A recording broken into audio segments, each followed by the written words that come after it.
Welcome to Lakshmi food. સ્વાગત છે તમારું મારી યુટ્યુબ ચેનલમાં. તો ચાલો, આજે આપણે બનાવવાના છીએ એકદમ ક્રિસ્પી અને ખાવામાં બહુ જ મજા આવે અને બાળકોના ફેવરિટ એવા પેપર ઢોસા. આ ઢોસા આપણે મીડિયમ કડક એવા બનાવવાના છે, એકદમ સોફ્ટ પણ નહીં અને એકદમ કડક પણ નહીં. આપણે જેવા બનાવો એવા આપણે બનાવી શકીએ છીએ. તો એના માટે મારી વિડીયોમાં લાસ્ટ સુધી બન્યા રહેજો અને મારી આપેલી રેસીપીને ફોલો કરજો, તો તમારા પણ પેપર ઢોસા સરસ બનીને તૈયાર થવાના છે. અને આ ખીરામાં આથો લાવવાની કે એવી ઝંઝટ નથી રહેતી. ઇન્સ્ટન્ટ આપણે બેટર બનાવી અને ઢોસા બનાવી શકીએ છીએ. એના માટે મેં ઘરમાં રહેલી 1 વાટકીનું માપ સેટ કરી દીધેલું છે. 3 વાટકી રવો અને 1 વાટકી બેસન લેવાનું છે. જે વાટકીના માપથી તમે રવો લો છો એ જ વાટકીના માપથી 1 વાટકી બેસન લેવાનું છે. આપણે જે ઝીણો લોટ આવે છે એ લેવાનો છે ચણાનો. અને એક મોટા વાસણની અંદર આપણે 3 વાટકી રવો અને 1 વાટકી બેસન એડ કરી મિક્સ કરી અને આપણે એને છાશ નાખી અને એનું બેટર બનાવી લેવાનું છે. આ રવાના ઢોસા તમે ખાઈ જોજો, ખાવામાં બહુ જ સારા છે અને એકદમ હેલ્ધી રહે છે. આમાં આથો કે એવું કશું નથી આવેલું હતું, એટલે તમે પેશન્ટને પણ આ ઢોસો ખવડાવી શકો છો. બિલકુલ ચિંતા નથી રહેતી. અને તમને અચાનક યાદ આવે કે ઢોસા ખાવા છે, તો ઇન્સ્ટન્ટ તમે આ બેટર બનાવી અને ઢોસા બનાવી શકો છો. આ ઢોસાના આ ફાયદા છે કે તમારે ખીરું બનાવવાની કે એવી ઝંઝટ નથી રહેતી. તો હવે એની અંદર આપણે 2 વાટકી છાશ અને 1.5 થી 2 વાટકી પાણી એડ કરવાનું છે. જોઈતા પ્રમાણમાં આપણે પાણી નાખી લઈશું. 2 વાટકી મેં છાશનો ઉપયોગ કરેલો છે. હવે આપણે અત્યારે 1 વાટકી એમાં પાણી નાખી દીધેલું છે. અને આ બેટર એકદમ પતલું નથી કરવાનું, આપણે થોડુંક આ બેટરને થીક રાખીશું.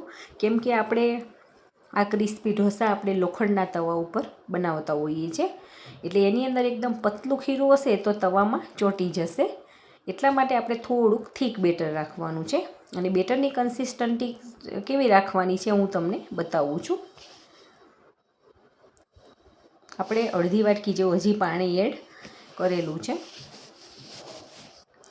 અને વિસ્કર અથવા તો ચમચાની મદદથી કે તમને હાથથી ફાવે તો હાથથી આ બેટર તમે બનાવી શકો છો. અને એક જ દિશામાં 1 થી 2 મિનિટ સુધી ફેંટવાનું છે, જેથી કરીને એની અંદર હવાના કણો ભરાઈ જશે અને આપણું બેટર એકદમ ફ્લફી બની જશે.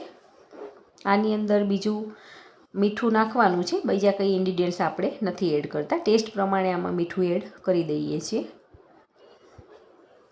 અને તમે ચમચી વડે જોઈ શકો છો બેટરને આપણે આવી રીતે થીક રાખવાનું છે. અને આ બેટરને જો તમારી પાસે ટાઈમ હોય તો કલાક પહેલાં બનાવી લેવાનું છે, પછી એના ઢોસા બનાવજો તો બહુ જ સરસ બનશે. અને ઇન્સ્ટન્ટ તમે બનાવીને તરત જ ઢોસા બનાવશો તો પણ સારા જ બનવાના છે. પણ તમારી પાસે જો ટાઈમ હોય તો 1 કલાક પહેલાં બેટર બનાવી લેવાનું છે. અને 1 કલાક પછી હું જોઈ શકું છું આપણું બેટર એકદમ ફર્મેન્ટેશન થઈ ગયેલું છે. આ ઢોસા બનાવવા એકદમ ઇઝી છે. મારી આપેલી દરેક ટ્રીક અને ટિપ્સને ફોલો કરીને જો તમે આ પેપર ઢોસા બનાવશો તો તમારા પણ ઢોસા બહુ જ સરસ બનીને તૈયાર થવાના છે. હવે આપણે મારી પાસે આવો એક લોખંડનો તવો છે, એને મેં ગરમ કરવા માટે મૂકી દીધેલો છે. આને આપણે ઘણા ટાઈમથી ઉપયોગ ના કરતા હોય એટલે એને થોડો ગ્રીસ કરી લેવાનો છે. તો તવો થોડો ગરમ થાય પછી એની ઉપર આપણે થોડુંક તેલ નાખીશું અને તાવેતા વડે બધી જ બાજુથી એને સ્પ્રેડ કરી લઈશું. અને તેલ સરસ ગરમ થઈ જાય પછી એની અંદર થોડુંક પાણી એડ કરવાનું છે. અને પાણી પણ તમે જોઈ શકો છો આવી રીતે બળવા લાગ્યું છે. તો પાણી પણ આવી રીતે બળી જાય અને તેલ પણ સરસ આવી રીતે સ્પ્રેડ થઈ જાય પછી આપણે ચોખ્ખા કપડાં વડે લૂછી દેવાનું છે. અને થોડીક વાર તવો ગરમ કરવાનો છે. અને તમારે જ્યારે ઢોસા બનાવો એના 1 થી 2 કલાક પહેલાં પ્રોસેસ કરી અને મૂકી દેવાની છે. અને તવો આપણો એકદમ સરસ ગરમ થઈ જાય પછી આપણે ગેસની ફ્લેમ બંધ કરી દેવાની છે. પછી જ્યારે આપણે ઢોસા બનાવવા હશે ત્યારે જ એને 8 થી 10 મિનિટ પહેલાં એને ચાલુ કરવાનો છે. તો આપણો તવો સરસ ગરમ થઈ જશે. અને તવો ગરમ થઈ જાય પછી ગેસની ફ્લેમ એકદમ સ્લો કરી દેવાની છે, કેમ કે લોખંડનો તવો છે એટલે એની અંદર ટેમ્પરેચર મેન્ટેન રહે છે. એક વખત ગરમ કર્યા પછી એને ફૂલ ગેસની ફ્લેમ ઉપર ઢોસાને નથી બનાવવાના, એ વાતનું ખાસ ધ્યાન રાખવાનું છે. નહીં તો ફૂલ ગેસ હશે તો તમારા ઢોસા દાજી જશે અને ટેસ્ટમાં પણ સારા નહીં લાગે. આ પ્રોસેસ કરવી ખાસ જરૂરી છે. હવે આપણે 1 ચમચા જેવું બેટર લઈ લીધેલું છે અને નીચે ફ્લેટ તળિયાવાળી વાટકી આવે એનાથી આપણે આવી રીતે ફેલાવી લેવાનું છે. તમે જોઈ શકો છો એકદમ સરસ ગોળ અને પતલું બેટર આપણું પથરાઈ ગયું છે.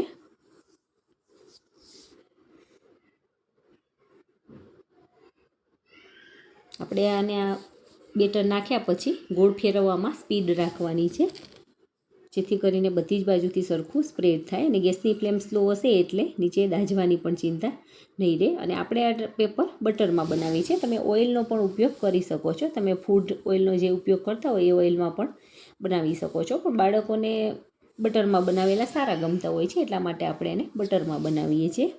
બધી બાજુથી બટરને આવી રીતે સ્પ્રેડ કરી લેવાનું છે.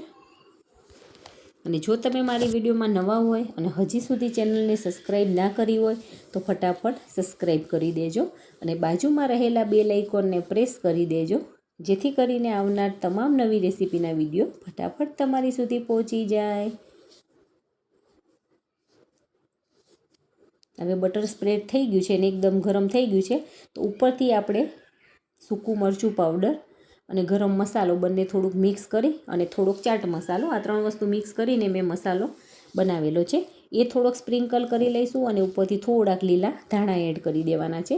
અને જો બાળકોને ભાવતી હોય તો લીલી ડુંગળી પણ તમે નાખી શકો છો. લીલી ડુંગળીનો જે ગ્રીન ભાગ આવે છે એને પણ તમે આની ઉપર નાખી અને આવી રીતે તાવેતો ફેરવી અને લઈ શકો છો. બાળકો ના ખાતા હોય તો આપણે સ્કીપ કરી શકીએ છીએ. તો તમે જોઈ શકો છો બધી જ બાજુથી આપણો ઢોસો એકદમ ડ્રાય થઈ ગયેલો છે. હવે તાવેતા વડે એકદમ ધીમે ધીમે આવી રીતે ઉથલાવી લેવાનો છે. તમે જોઈ શકો છો એકદમ ઇઝીલી આપણો ઢોસો ઉખડી અને ઉથલાઈ જાય છે. તો મીડિયમ સોફ્ટ, બહુ સોફ્ટ પણ નહીં અને બહુ કડક પણ નહીં, એવું મીડિયમ પેપર બાળકોને ખાવાની મજા આવતી હોય છે. એવું સરસ મજાનું પેપર આપણું બનીને તૈયાર થઈ ગયું છે.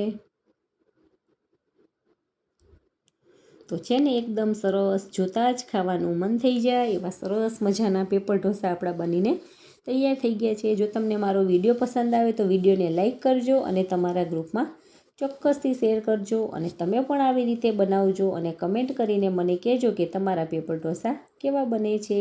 Thank you.